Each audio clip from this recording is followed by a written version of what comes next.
अंदर आ जाइए, हमें आपका ही इंतज़ार था। हम जानते हैं कि आप हमारी वेबसाइट या यूट्यूब चैनल पर ये वीडियो देख रहे हैं, क्योंकि आप जानना चाहते हैं कि इस तरह के दस्तावेज़ को जल्द से जल्द और आसानी से अपोस्टिल कैसे किया जाए। तो तैयार हो जाइए और चलिए शुरू करते हैं। नमस्ते। अगर आप ये वीडियो देख रहे हैं तो शायद आप जानना चाहते हैं कि Texas sales and use tax permit का अपोस्टिल जल्दी से कहां और कैसे कराएं, जिसे सेक्रेटरी ऑफ स्टेट द्वारा एक नॉन रिकॉर्डेबल दस्तावेज माना जाता है। इसकी लागत क्या है, वर्तमान प्रोसेसिंग समय क्या है, और हमारे साथ टेक्सास अपोस्टिल ऑनर्डर हेतु आपको किन चरणों का पालन करने होंगे। टेक्सास सेक्रेटरी ऑफ स्टेट द्वारा नॉन रिकॉर्डेबल श्रेणी के दस्तावेज जैसे कि sales and use tax permit हमें ईमेल या फैक्स द्वारा नहीं भेजे जा सकते अपोस्टिल के लिए, लेकिन इसका एक अपवाद है जिसके बारे में हम 1 मिनट में बात करेंगे। आपको या तो हमें मेल करना होगा या हमारे मुख्य ऑस्टिन टेक्सास कार्यालय में मूल वेट इंक हस्ताक्षरित प्रमाणित प्रति हल्फनामा और अपने दस्तावेज की एक फोटोकॉपी जमा करनी होगी। दूसरा, सभी नॉन रिकॉर्डेबल दस्तावेजों को टेक्सास नोटरी पब्लिक द्वारा उचित रूप से वेट इंक नोटरीकृत किया जाना चाहिए। किसी अन्य राज्य या किसी अन्य देश का उपयोग नहीं किया जा सकता, केवल टेक्सास नोटरी। वकील या टेक्सास नोटरी को आपके नॉन रिकॉर्डेबल दस्तावेज पर या टेक्सास नोटरी जुराट या पावती टेक्स्ट जोड़ना होगा जैसा यहाँ है। तो इसे Texas sales and use tax permit कहा जाता है। ठीक है। आप इसे अपोस्टिल नहीं करवा सकते मूल प्रति को। आप केवल इस दस्तावेज की फोटोकॉपी को ही अपोस्टिल करवा सकते हैं, जब तक कि इसके साथ नोटरीकृत प्रमाणित प्रति हल्फनामा संलग्न न हो। ठीक है। तो बहुत महत्वपूर्ण है, इसे नोटरीकृत नहीं किया जा सकता या क्षमा करें, अपोस्टिल नहीं किया जा सकता। आप केवल इसकी फ़ोटोकॉपी ही बना सकते हैं। तो आप इसकी एक फ़ोटोकॉपी बनाते हैं, ब्लैक एंड व्हाइट या रंगीन, इससे कोई फ़र्क नहीं पड़ता। यदि आप अतिरिक्त सावधानी बरतना चाहते हैं, तो बस इसकी एक रंगीन प्रति बना लें, लेकिन इससे सेक्रेटरी ऑफ स्टेट या हमें कोई फ़र्क नहीं पड़ता। अब विदेशी देश रंगीन प्रति चाह सकते हैं, लेकिन जब तक वे आपको ऐसा न कहें, ये ब्लैक एंड व्हाइट या रंगीन हो सकती है, तो आप उसकी एक प्रति बना लें और फिर आप इसे एक प्रमाणित प्रति हलफनामे के साथ संलग्न करेंगे, जिस पर आप हस्ताक्षर करेंगे और नोटरी करवाएंगे। और यहाँ उपयोग करने के लिए प्रमाणित प्रति हलफनामा टेम्पलेट है। आप इसे माइक्रोसॉफ्ट वर्ड दस्तावेज पर कॉपी एंड पेस्ट करेंगे और फिर इसका प्रिंट निकाल लेंगे। या आसान तरीका है, बस इस पीडीएफ आइकन पर क्लिक करें और ये वह सब कुछ डाउनलोड कर देगा जो आप यहाँ हाईलाइट किया हुआ देख रहे हैं। फिर आप इस दस्तावेज को लेंगे, इसे भरेंगे और नोटरी के सामने हस्ताक्षर करेंगे। ये बहुत महत्वपूर्ण है कि आप इसे ठीक से भरें। नोटरी अक्सर गलतियां करते हैं क्योंकि ज़्यादातर समय उन्हें पता नहीं होता कि वे क्या कर रहे हैं। कि आप यह वीडियो देखें और सुनिश्चित करें कि वे इसे ठीक से करें। तो जैसा कि आप देख सकते हैं, सबसे पहले यहाँ टेक्सास में परमिट धारक का नाम प्रिंट करने के लिए निर्देश दिया गया है। तो इस आधिकारिक टैक्स परमिट पर आमतौर पर किसी व्यक्ति का नाम नहीं लिखा होता है, इसमें कंपनी का नाम लिखा होता है। अब ये छिपे हुए हैं, तो शायद आप एकमात्र मालिक हैं। हो सकता है कि यह आप जानते हैं, जैक जॉनसन की प्लम्बिंग या ऐसा ही कुछ हो। ठीक है। जिसका भी नाम इस पर है, चाहे वह किसी व्यक्ति का नाम हो या कंपनी का मालिक जो भी हो या किसी निगम का अधिकारी जो भी हो, यदि वह कंपनी का अधिकारी है, तो आपको दस्तावेज का कस्टोडियन माना जाता है। तो एएपी अपना नाम लिखेंगे, ठीक यहाँ, और फिर आप यहाँ पर अपने हस्ताक्षर करेंगे और फिर नोटरी को यहाँ आपका नाम लिखना होगा, साइन नहीं नाम लिखना होगा। ठीक है। नोटरी इसे 3 या 4 अलग तरीकों से गलत कर सकता है, जो हमने होते देखा है। तो पहले नोटरी ध्यान नहीं दे रहा होता। इस पर लिखा है Texas sales and use tax permit holder का नाम लिखें, नोटरी का नाम नहीं। नोटरी अपना नाम यहाँ लिख देगा, नोटरी वहाँ अपने हस्ताक्षर कर देगा। दोनों ही कारणों से आपका डॉक्यूमेंट स्टेट द्वारा रद्द कर दिया जाएगा। अगला नोटरी आपसे इस बाय लाइन में वहाँ साइन करवाएगा, ये भी रद्द हो जाएगा। आपको सिर्फ वहीं साइन करना है जहाँ लिखा है। और आखिर में नोटरी यहाँ आपका नाम गलत लिख देगा। तो मान लीजिए कि अगर आप अपना नाम यहाँ अपने दस्तावेज में जॉन डो लिखते हैं, ठीक इसी जगह पर जॉन डो के रूप में, तो यहाँ भी जॉन डो ही लिखा होना चाहिए। अगर आप ऊपर जॉन डगलस डो लिखते हैं, तो नीचे भी जॉन डगलस डो ही होना चाहिए। अगर कोई मिडल नेम नहीं है, सिर्फ जॉन डो है, तो आपको वहाँ और यहाँ जॉन डो ही लिखना होगा। नोटरी इसे गलत कर देगा, वो नहीं करेंगे। वो आपका नाम ऊपर वाले से अलग लिख देंगे और नोटरी की गलती की वजह से आपका डॉक्यूमेंट रद्द हो जाएगा। तो बस ये सुनिश्चित करें कि नोटरी ये सब अच्छी तरह से पूरा करे और फिर नोटरी इस पर सिर्फ एक ही जगह साइन करेगा और वो यहाँ है। आप ज़ूम के माध्यम से टेक्सास ई नोटरी का उपयोग कर सकते हैं, जिसे ऑनलाइन या रिमोट नोटरी भी कहा जाता है, भले ही आप टेक्सास या यूएस में ना हो। बस हमारे कॉन्टैक्ट उस पेज पर अपना इलेक्ट्रॉनिकली साइंड डॉक्यूमेंट अपलोड कर दें, इसलिए आपको हमें कभी भी कुछ भी मेल करने की ज़रूरत नहीं पड़ेगी। और हमारे कॉन्टैक्ट पेज तक पहुँचने के 3 अलग तरीके हैं। आप यहाँ क्लिक कर सकते हैं, आप यहाँ इस महिला पर क्लिक कर सकते हैं या आप यहाँ क्लिक कर सकते हैं। हमारे Texas apostle order form page पर, जिसे आप इस पेज के सबसे नीचे बटन पर क्लिक करके देख सकते हैं, आपको ऑनलाइन फॉर्म भरना होगा, उसका प्रिंट निकालना होगा और प्रीपेड फेडेक्स या यूपीएस लेबल के साथ हमें भेजना होगा, ताकि हम आपके डॉक्यूमेंट्स आपको या दुनिया में जिसे भी आप चाहें वापस भेज सकें। और अगर आप इलेक्ट्रॉनिक नोटराइजेशन का रास्ता चुनते हैं, तो आपको हमें कुछ भी मेल करने की ज़रूरत नहीं है। आपको बस हमारे कॉन्टैक्ट उस पेज पर जाना है और 3 पीडीएफ अपलोड करनी है। पहली पीडीएफ आपके electronically notarised certified copy, affidavit और आपके परमिट की फोटोकॉपी की पीडीएफ है। ये सब एक ही पीडीएफ पर हो सकते हैं। दो, ये फेडेक्स या यूपीएस का एक प्रीपेड रिटर्न शिपिंग लेबल है, जो पीडीएफ फॉर्मेट में होना चाहिए। वे आपको ऑनलाइन सिर्फ पीडीएफ फॉर्मेट में ही प्रीपेड शिपिंग लेबल देंगे, तो आपको इसे हमें इसी तरह देना होगा। और तीसरा कदम ये है कि आप हमारे ऑर्डर फॉर्म पेज की एक पीडीएफ अपलोड करना होगा। तो हमारे ऑर्डर फॉर्म पेज पर आपको इसे पूरी तरह से प्रिंट करके हार्ड कॉपी निकालने के बजाय, आप अपने कंप्यूटर पर प्रिंटर सेटिंग्स में जाएंगे और ड्रॉप डाउन मेन्यू से सेव एज पीडीएफ चुनेंगे। फिर आप उस पर क्लिक करेंगे। तो जब आप हमारे ऑर्डर फॉर्म पेज पर जाएंगे और प्रिंट पर जाएंगे, तो वो उस पेज को पीडीएफ के रूप में सेव कर लेगा और फिर आप उस पीडीएफ को हमारे कॉन्टैक्ट उस पेज पर अपलोड कर देंगे। बस हो गया। अब आपको ना उड़ने, ना गाड़ी चलाने और ना ही हमें कुछ मेल करने की ज़रूरत है। ये सब दुनिया में कहीं से भी इलेक्ट्रॉनिकली किया जा सकता है, लेकिन अगर आप ऐसा करने जा रहे हैं तो आपको इलेक्ट्रॉनिक नोटरी का रास्ता चुनना होगा। अगला चरण नंबर 2 है, जो शिपिंग निर्देश है। ये चरण 2 है। मैं बताने जा रहा हूँ कि आप दस्तावेज़ कैसे भेजेंगे और हम आपको दस्तावेज़ वापस कैसे भेजेंगे। तो आने-जाने की शिपिंग और आपको शिपिंग लेबल कैसे बनाने हैं और आपको क्या करना है। तो ये इस पर निर्भर करता है कि आप राज्य, संघीय या दूतावास स्तर के दस्तावेज़ों को अपोस्टिल करवा रहे हैं या तीनों। उदाहरण के लिए, यदि आप किसी गैर हेग देश के लिए जा रहे हैं, आपको कानूनी प्रक्रिया से गुजरना होगा, जिसे दस्तावेज़ वैधीकरण या सत्यापन प्रक्रिया कहा जाता है। और यदि यह राज्य स्तर का दस्तावेज है, जैसे मान लीजिए वियतनाम या थाईलैंड के लिए जन्म प्रमाण पत्र, तो आपको इसे टेक्सास के राज्य स्तर पर करवाना होगा, फिर यूडीएस डिपार्टमेंट ऑफ स्टेट और फिर उस देश के दूतावास से। और वह तीसरा चरण है। तो मैं उस सब के बारे में बताने जा रहा हूं कि आपको शिपिंग कैसे करनी है। तो अपने दस्तावेज हम तक पहुंचाने के लिए आमतौर पर केवल 2 ही तरीके होंगे। एक जो सबसे आसान तरीका है और जिसकी हम 99% लोगों को सलाह देते हैं, और वो ये है कि आप ओवरनाइट करेंगे या अपने दस्तावेज हमारे ऑस्टिन पते पर मेल करें, जो हमारे ऑर्डर फॉर्म पेज और हमारे शिपिंग निर्देशों पर है। या यदि आप ऑस्टिन क्षेत्र में रहते हैं, तो आप अपने दस्तावेज हमें दे सकते हैं। फिर से इससे प्रक्रिया तेज नहीं होती है, जिसके बारे में हम चरण 3 में चर्चा करेंगे। मेल करने या देने से प्रक्रिया बिल्कुल भी तेज नहीं होती है। ये वॉक इन सेवा नहीं है। आप हमारे कार्यालय में आकर अपोस्टिल लेकर बाहर नहीं निकल सकते। अपोस्टिल सिर्फ टेक्सास सेक्रेटरी ऑफ स्टेट और यूएस स्टेट विभाग द्वारा होते हैं, या उस विदेशी देश के कांसुलर दूतावास में। और हम अपने डीसी कार्यालय में सभी वैधीकरण करते हैं। डीएमसी के सभी विदेशी दूतावासों में, जहां दुनिया के 99% विदेशी दूतावास स्थित हैं। तो मैं बताने जा रहा हूं कि आपको क्या करना है। यदि आप अपने दस्तावेज हमें मेल कर रहे हैं, तो कृपया डाकघर का उपयोग ना करें। यूनाइटेड स्टेट्स पोस्ट ऑफिस का उपयोग ना करें। वे लगातार दस्तावेज खो देते हैं। वे हर साल किसी कारण से अरबों डॉलर का नुकसान करते हैं। वे अक्षम हैं, वे अविश्वसनीय हैं। उनका उपयोग ना करें। अपने दस्तावेज हमें मेल ना करें या हमसे उन्हें आपको वापस मेल ना करवाएं, क्योंकि आमतौर पर ट्रैकिंग बहुत खराब होती है। हम केवल फेडेक्स का उपयोग करने की सलाह देते हैं। लेकिन अगर आप फेडेक्स या यू डॉट पी और एस क्या चाहते हैं, या आप यूरोप, दक्षिण या मध्य अमेरिका में हैं, तो वहां DHL काफी लोकप्रिय है।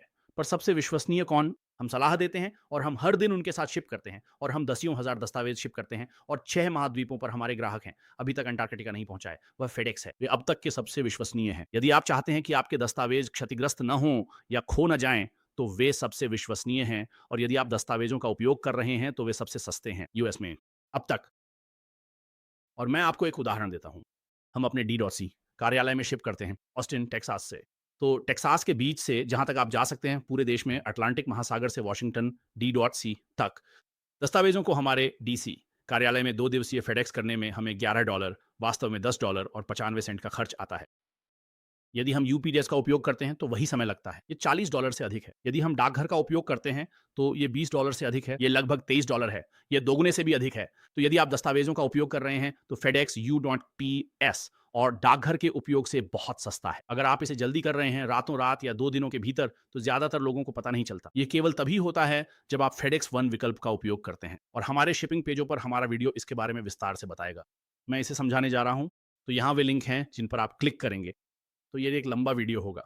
ये 15-20 मिनट का वीडियो आपको वो बताएगा जो फेडेक्स या यूपीएस अपनी वेबसाइट पर भी नहीं बताते। हमारे पास वीडियो और स्क्रीनशॉट हैं जो बताते हैं कि आप दुनिया में कहीं से भी fedex.com या UPS.com पर प्रीपेड रिटर्न शिपिंग लेबल कैसे बना सकते हैं। चाहे आप कहीं भी रहते हो, आप ऑनलाइन प्रीपेड शिपिंग लेबल बना सकते हैं। और फिर आप उसे प्रिंट करके हमें मेल कर सकते हैं या आप उसे डाउनलोड करके उनके द्वारा दी गई पीडीएफ को ईमेल कर सकते हैं। ये केवल एक पीडीएफ है, आप हमें शिपिंग लेबल नहीं दे सकते। वर्ड डॉक्यूमेंट या जीआईएफ या जेपीजी या जो कुछ भी हो, आपको मूल पीडीएफ की आवश्यकता है, जो यूपीएस और फेडेक्स दोनों आपको देंगे। जब आप इसे बनाकर इन लिंक पर क्लिक करेंगे तो ये वीडियो और स्क्रीनशॉट के माध्यम से बताएगा कि इसे अपनी पसंद की जगह पर कैसे करना है। ठीक है, और अंतर्राष्ट्रीय स्तर पर काम करते समय आपको कस्टम्स इनवॉइस या सीमा शुल्क चालान की जरूरत पड़ती है, रसीद जो आपको पूरी करनी होगी। आप इन पे क्लिक करें। ये फेडेक्स के लिए है और ये यूपीएस के लिए है, और हमारे पास आपके लिए पहले से भरा हुआ एक टेम्पलेट है जिसे आपको बस भरना है, और फिर अपना नाम और तारीख लिखें और उस पर तारीख डालें। आमतौर पर इसकी जरूरत नहीं होती है, लेकिन अंतर्राष्ट्रीय स्तर पर शिपिंग करते समय हम सुरक्षा के लिहाज से हमेशा आपको इसे करने का सुझाव देते हैं, अमेरिका से किसी और दूसरे देश में। उदाहरण के लिए मेक्सिको को उतनी परवाह नहीं है, पर आप ऐसा कर सकते हैं। फेडेक्स के साथ उन्हें उतनी परवाह नहीं होती, पर दुनिया के बाकी देशों में कस्टम्स के लिए आपको इसे संभाल कर रखना जरूरी होगा। और फिर दूसरी बड़ी बात यह है कि आप शिपिंग लेबल पर हमारा नाम नहीं डाल सकते। मैं अपनी बात दोहराता हूं, आप अपनी शिपिंग पर कहीं भी हमारा नाम, फोन नंबर या पता नहीं डाल सकते।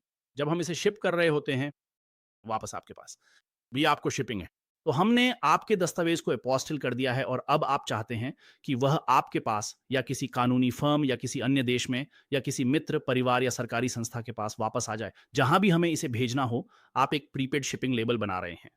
ठीक है, आप ही आयातक और शिपर हैं, इसलिए आप इस पर हमारा नाम नहीं रख सकते, क्योंकि सीमा शुल्क लगने पर बिल हमें भेजा जाएगा, और हमें इसके लिए बिल मिलता है सैकड़ों डॉलर। जो हमारा नहीं है वो हमारा नहीं है। इसीलिए यदि आप इस पर हमारा नाम डालते हैं तो हम आपके दस्तावेज आपको वापस नहीं भेजेंगे। ठीक है, इसे एक लिफाफे की तरह सोचें जिसे आप अमेरिका में मेल कर रहे हैं। ऊपरी बाएं कोने में रिटर्न सेंडर डालें, ताकि यदि भेजा गया पता गलत हो या डाकघर इसे वितरित न कर सके तो वे इसे आपको वापस कर दें। यही हम मांग रहे हैं।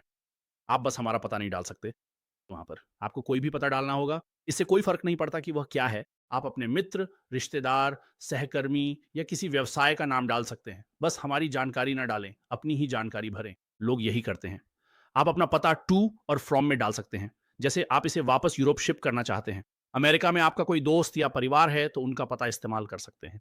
फिर से, ये केवल तभी है जब आपका डॉकिंग आपको वापस मिल जाता है। वापसी के लिए उन्हें एक पते की जरूरत है, या अगर ये कस्टम्स से गुजरता है तो बिल भेजने के लिए एक पता होना जरूरी है। आप बस हमारा पता नहीं डाल सकते। ये बहुत सरल है। और फिर से, इन दोनों में से आप इस पे क्लिक करें। हम देखेंगे कि इसे कैसे करना है। जब आप फेडेक्स या यूपीएस पे जाते हैं, जब आप इसे ऑनलाइन कर रहे होते हैं, तो वे पूछेंगे, आप जानते हैं ये कहां से भेजा जा रहा है। आप बस वहां हमारा पता या फोन नंबर नहीं डाल सकते। ये बहुत सरल है। लोग रोज ये करते हैं और कहते हैं नहीं होगा। हाँ, आप कर सकते हैं। आप गलत कर रहे हैं, बस निर्देश माने। इसे ऑनलाइन करें। इसके लिए फेडेक्स या यूपीएस स्टोर न जाएं, क्योंकि कई बार उन्हें पता नहीं होता कि वे क्या बात कर रहे हैं। आप इसे ऑनलाइन कर सकते हैं। हम इसे हर दिन दुनिया के हर देश से करवाते हैं। आप हमारे पते का उपयोग किए बिना ऑनलाइन लेबल बना सकते हैं, क्योंकि फिर से आप ऑनलाइन लेबल बना रहे हैं और आप इसके लिए भुगतान कर रहे हैं। हम नहीं। हम बस इसे आपके लिए फेडेक्स या यूपीएस या डीएचएल पर छोड़ रहे हैं। तो आप हमारा पता नहीं डाल सकते, क्योंकि फिर हम तकनीकी रूप से फेडेक्स या यूपीएस या डीएचएल की नज़र में आयातक बन जाते हैं। हम शिप करने वाले हैं। क्या आप देखते हैं कि सारी जिम्मेदारी, कानूनी जिम्मेदारी हमारी कंपनी पर आती है, और हमारी कानूनी नीति, हमारी कंपनी की नीति के अनुसार हम ऐसा नहीं कर सकते। इसलिए शिपिंग लेबल पर हमारा पता ना डालें। बहुत महत्वपूर्ण है, क्योंकि हम इसे 100% शिप नहीं करेंगे। हम इसे वापस शिप नहीं करेंगे। हम आपको सूचित करेंगे कि नया शिपिंग लेबल भेजना होगा। अंतर्राष्ट्रीय ऑर्डर के लिए हमारा पता और फोन नंबर होने पर यह मान्य नहीं होगा। अंतर्राष्ट्रीय शिपमेंट होने पर हम इसे वापस शिप नहीं करेंगे। तो बहुत महत्वपूर्ण है। यदि आपके पास समय कम है और आपको यह दस्तावेज वापस चाहिए, तो इसमें देरी होगी। हमें नया लेबल देने और आपसे संपर्क करने में कुछ दिन लग सकते हैं। तो इन निर्देशों का पालन करें और इस प्रीपेड शिपिंग लेबल पर हमारा नाम या पता या फोन नंबर न डालें। शिपिंग के लिए बस यही जानकारी है। ये फिर से बहुत सरल है। आप बस हमें दें। फिर से, यदि आप हमें दस्तावेज देने जा रहे हैं, सुनिश्चित करें कि आप हमें भी दे सकते हैं। प्रीपेड शिपिंग लेबल मिलने पर हम उन्हें वापस भेजेंगे, तो आप उन्हें छोड़ दें। आप उन्हें हमें मेल नहीं करते, बल्कि हमारे पास छोड़ देते हैं, लेकिन वापस मेल करना चाहते हैं। कई लोग ऐसा करते हैं। ऑनलाइन जाएं, शिपिंग लेबल बनाएं। जब आप हमारे स्थानों पर जाते हैं तो दस्तावेज छोड़ देते हैं। फिर उसी दिन, अगले दिन, 2 दिन, जैसा चरण 3 में देखते हैं। सेक्रेटरी ऑफ स्टेट को उन्हें जारी करने में कितना समय लगता है, या संघीय सरकार या दूतावास, फिर हम इसे आपको वापस शिप कर देंगे। तो बस इतना ही। धन्यवाद। ये चरण 3 है। मैं अभी की कीमतों के बारे में बताने जा रहा हूं। और यदि आप हमें दस्तावेज देने जा रहे हैं तो कृपया ध्यान दें कि हमारा टर्न अराउंड समय जो आज 30 नवंबर 2025 तक है। तो फिर कैसे, यदि आप हमें दस्तावेज देने जा रहे हैं तो आपको जो करना होगा वह ये है कि आपको हमारे ऑन ऑर्डर फॉर्म को प्रिंट करना होगा जो आप ऑनलाइन करते हैं। आप यहाँ नीचे क्लिक करने वाले हैं, ठीक यहाँ। इस पर क्लिक करके आप हमारे ऑर्डर फॉर्म पेज पे जाएंगे जिसे आपको ऑनलाइन भरकर प्रिंट करना होगा। वहाँ एक और वीडियो भी है जो आपको ऑर्डर फॉर्म भरने का पूरा तरीका समझाएगा। तो अगर आप हमें अपने दस्तावेज डाक के जरिए भेजने वाले हैं, जैसा कि ज़्यादातर लोग करते हैं, तो कृपया हमारा ऑन ऑर्डर फॉर्म प्रिंट ज़रूर करें। फिर उसे अपने दस्तावेज़ों के साथ हमें भेज दें, जैसा कि हमने दूसरे स्टेप में बताया है। अगर आप खुद आकर दस्तावेज़ देना चाहते हैं, जिससे काम जल्दी नहीं होता, तो मैं इसके बारे में आगे बताऊँगा। अगर आप ऑस्टिन ऑफ़िस में दस्तावेज़ देना चाहते हैं, जो हमारी इकलौती लोकेशन है, ह्यूस्टन या डल्लास नहीं, तो आप वहाँ दे सकते हैं। तो अगर आप ऑस्टिन के पास रहते हैं, तो ऑन ऑर्डर फॉर्म प्रिंट करके उसे अपने दस्तावेज़ों के साथ ले आएँ। और अब मैं आपको बताने वाला हूँ हमारे कट ऑन ऑफ समय के बारे में। सेम डे सर्विस का मतलब है कि हम आपके legal documents Texas secretary of state के पास फाइल करेंगे। अगर हमें आपके दस्तावेज दोपहर 12 बजे तक मिल जाएं, सेंट्रल स्टैंडर्ड टाइम, सोमवार से शुक्रवार, सरकारी छुट्टियों को छोड़कर, जब सेक्रेटरी ऑफ स्टेट खुला हो, वैसे वे सरकारी छुट्टियों के अलावा भी कई दिन बंद रहते हैं। जैसे इस साल 4 जुलाई के मौके पर उन्होंने उसके बाद वाले सोमवार को भी छुट्टी रखी थी। वह कोई सरकारी छुट्टी नहीं थी और वे इस हफ्ते बुधवार को भी बंद थे, थैंक्सगिविंग से पहले, जो कि कोई सरकारी छुट्टी नहीं थी। या ब्लैक फ्राइडे भी वे बंद रहते हैं, वह सरकारी छुट्टी नहीं, फिर भी वे बंद हैं। तो इस हफ्ते वे 3 दिन बंद हैं। क्रिसमस पर भी वे 3 दिन बंद रहेंगे उनके अनुसार, क्रिसमस ईव से 1 दिन पहले से। यानी क्रिसमस ईव का दिन जो कोई सरकारी छुट्टी नहीं है।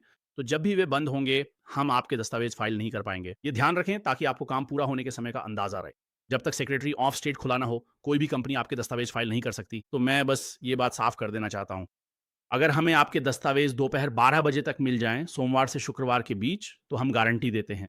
अगर वे हमें 12 बजे तक मिल गए, तो हम उन्हें टेक्सास स्टेट के पास फाइल कर देंगे। फिर उनके काम करने के समय के हिसाब से यह बदलता रहता है। ये हमारे हाथ में नहीं है। कोई भी कंपनी या व्यक्ति यह तय नहीं कर सकता कि वे कितनी जल्दी काम पूरा करेंगे। अभी के हिसाब से, और हम इसे हर महीने बदलते हैं। जैसे कुछ घंटों में यह दिसंबर 2025 हो जाएगा। तो अगर आप ये वीडियो भविष्य में यानी 2026 में देख रहे हैं या 2027 में, तो वीडियो की बात छोड़िए, इस पेज पर जो लिखा है वही मौजूदा टर्न अराउंड समय होगा और मैं उदाहरणों के जरिए इसे समझाऊंगा। अभी नवंबर 2025 में सेक्रेटरी ऑफ स्टेट को अपोस्टल जारी करने में 0 से 2 दिन लगते हैं और मैं बताऊंगा कि 0 दिनों का मतलब क्या है। ठीक है, तो यहां हम कुछ उदाहरण देखते हैं। अगर हमें आपके दस्तावेज मेल या खुद देने पर दोपहर तक मिल जाएं, तो हम उन्हें फाइल कर देंगे। फिर मुमकिन है, पर पक्का नहीं, कि सेक्रेटरी ऑफ स्टेट उसी दिन अपोस्टल जारी कर दे। सेम डे का मतलब है 0 दिन, यानी हमें आपका दस्तावेज दोपहर तक या उससे पहले मिल जाए। हम इसे उसी दिन फाइल करेंगे और वे इसे उसी दिन जारी कर सकते हैं और हम इसे ठीक उसी दिन आपको वापस भेज देंगे, यानी 0 दिन। या फिर हमारे फाइल जमा करने के बाद उन्हें इसे जारी करने में कम से कम 2 पूरे कार्य दिवस का समय लग सकता है। ठीक है, तो मैं यहां हमारे उदाहरणों को समझाता हूं। तो पहला मामला, हमें सोमवार को दोपहर के सेंट्रल टाइम कैटोनफ से पहले आपके दस्तावेज मिल जाते हैं और फिर हम इसे उसी दिन फाइल कर देते हैं। सेक्रेटरी ऑफ स्टेट या तो उसी दिन आपके दस्तावेजों पर अपोस्टल जारी कर देंगे, यानी 0 दिन। वे इसे अगले कार्य दिवस पर कर सकते हैं, जो 1 दिन है, या 2 कार्य दिवसों में। तो सबसे खराब स्थिति में आपको ये बुधवार को वापस मेल कर दिया जाएगा। तो ये आपकी ये है। सबसे अच्छी स्थिति, अगर हमें आपका दस्तावेज 12 बजे तक मिल जाता है। ठीक है, दूसरा उदाहरण ये है कि अगर हमें आपका दस्तावेज दोपहर के बाद मिलता है, तो अगर आप इसे मेल करते हैं और हमें ये दोपहर 2-3 बजे यूपीएस या फेडेक्स से मिलता है, या आप इसे हमारे ऑफिस में 2-3-4-4 बजकर 55 मिनट पर छोड़ते हैं, हमारे पास लोग ठीक 5 बजे से पहले उसी सोमवार को इसे छोड़ जाते हैं। हम इसे अगले फिर हम इसे केवल अगले दिन ही फाइल कर सकते हैं। हम इसे अगले कार्य दिवस पर फाइल करेंगे और फिर वे इसे उसी दिन जारी कर सकते हैं। ये 0 दिन है। वे इसे अगले कार्य दिवस 1 दिन या 2 कार्य दिवसों में जारी कर सकते हैं। तो सबसे खराब स्थिति में हम इसे लेकर उस गुरुवार को आपको वापस मेल कर सकते हैं। तो फिर से दोनों स्थितियों में अगर हमें आपका दस्तावेज सोमवार को मिलता है, चाहे दोपहर से पहले या बाद में, ये बुधवार या गुरुवार होगा। तो फिर से बिल्कुल खराब स्थिति में, जब तक कि कोई ज़ोंबी सर्वनाश या एलियन आक्रमण ना हो जाए, अगर आप इसे सोमवार को करते हैं, तो ये आपको गुरुवार को वापस मेल कर दिया जाएगा। खराब स्थिति, अच्छी स्थिति, ये आपको सोमवार को ही वापस मेल किया जा सकता है। तो बस इसे समझाने के लिए, और मैं इस पे जितना जोर दूँ कम है। अगर आप ऑस्टिन में हमारे मुख्य कार्यालय आ रहे हैं, तो हमें मेल करने के बजाय अपने दस्तावेज खुद छोड़ना प्रक्रिया को तेज़ नहीं करता है। इससे कोई फ़र्क नहीं पड़ता कि हमें वे खुद छोड़ने से मिलते हैं या मेल से, दोपहर से पहले या बाद में, काम पूरा होने का समय वही रहेगा। बहुत से लोग हमारी वेबसाइट नहीं पढ़ते, हमसे संपर्क नहीं करते और यह सोचकर आ जाते हैं कि यह उसी दिन हो जाएगा, और यह संभव नहीं है क्योंकि ये सेक्रेटरी ऑफ स्टेट है। ये उन पे निर्भर है, वे तय करेंगे कि इसे उसी दिन या अगले 1-2 दिनों में जारी करना है। तो ऑस्टिन क्षेत्र के बाहर रहने पर इससे प्रक्रिया तेज़ नहीं होगी। बस अपने दस्तावेज़ हमें ओवरनाइट मेल कर दें, जैसा कि हम चरण 2 में बताते हैं। ठीक है? और फिर ये कीमतें आज की हैं, ये अगले साल 2026 या 2027 में बदल सकती हैं, जब भी आप ये वीडियो देख रहे हों। लेकिन वीडियो की बात ना मानें, यहाँ जो लिखा है उसे देखें, यहाँ जो भी लिखा है। इस समय यही वर्तमान और सही कीमत है। तो पहले दस्तावेज़ के लिए अगर आपको सेक्रेटरी ऑफ स्टेट से एक दस्तावेज़ अपोस्टिल कराना है, तो ये $95 है, जिसमें सभी शुल्क शामिल हैं। तो आप हमें चेक नहीं लिखते या मनी ऑन ऑर्डर या कैशियर चेक, आप हमें राज्य फाइलिंग शुल्क के लिए पैसे नहीं भेजते और आप कागजी कार्रवाई नहीं करते, आप हमें राज्य का फॉर्म नहीं भेजते। हमारे अपने फॉर्म हैं और हम फाइलिंग शुल्क का भुगतान करते हैं। तो ये सिर्फ $95 है, बस इतना ही, कोई टैक्स नहीं है। ये सिर्फ $95 फ्लैट है, बस इतना ही खर्च होगा। और फिर अगर एक से ज्यादा है तो छूट मिलती है। ये एक आसान चार्ट है। एक दस्तावेज के लिए ये 95 है, 2 दस्तावेजों के अपोस्टिल के लिए, और ये एक ही समय पर है, तो ये 170, 3 के लिए 245 और इसी तरह। तो ये पूरी तरह से मौजूदा कीमतें हैं। देखिए हमारे पास ये है, और फिर से हर एक्स्ट्रा डॉक्यूमेंट के $75 लगेंगे। और फिर जब आप ऑन ऑर्डर करने के लिए तैयार हों, तो बस इस बटन पर क्लिक करें और यह आपको टेक्सास अपोस्टिल के हमारे ऑन ऑर्डर फॉर्म पेज पर ले जाएगा। याद रखें, ये केवल टेक्सास के लिए है। ये संघीय मूल्य निर्धारण कॉर्पोरेट दस्तावेजों के अपोस्टिल के लिए, टेक्सास कॉर्पोरेट मूल्य निर्धारण या दूतावास शुल्क के लिए नहीं है। यह विशेष रूप से केवल टेक्सास सेक्रेटरी ऑफ स्टेट और टेक्सास दस्तावेजों के लिए है। तो वे दस्तावेज जो टेक्सास नोटरी द्वारा नोटरीकृत हैं, या वे दस्तावेज जो टेक्सास इकाई से जारी किए गए थे, जैसे शहर, राज्य, काउंटी या राज्य सरकार, जैसे टेक्सास जन्म प्रमाण पत्र, मृत्यु प्रमाण पत्र, विवाह लाइसेंस, तलाक का डिग्री, आपराधिक रिकॉर्ड की जांच, driving licence, power of attorney, ऐसी चीजें। तो ये तीसरा चरण है। धन्यवाद।